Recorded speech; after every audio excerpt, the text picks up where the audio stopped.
কেমন আছো তোমরা সবাই? রিল কথা আরেকটি ভিডিওতে তোমাদের স্বাগত।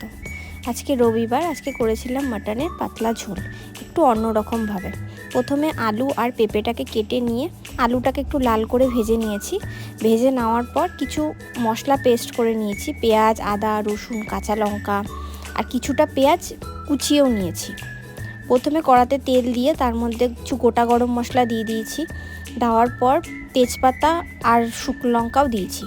দিয়ে ভালো করে একটু ভাজা ভাজা করে তার মধ্যে দিয়েছি কুচনো পেঁয়াজটা একটু নরম হওয়ার জন্য নুন আর চিনি দিয়েছি।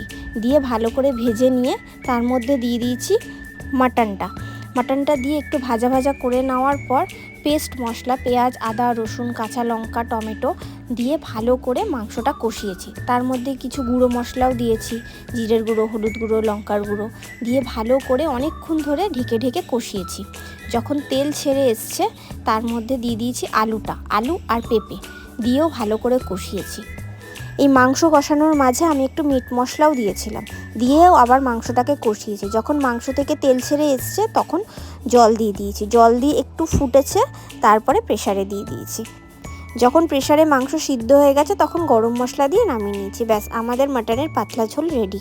তোমরা এভাবে করে দেখো, খুব ভালো লাগে খেতে। আজকে এই পর্যন্তই, দেখা হবে আবার পরের ভিডিওতে। ততক্ষণ তোমরা ভালো থেকো, সুস্থ থেকো। টাটা।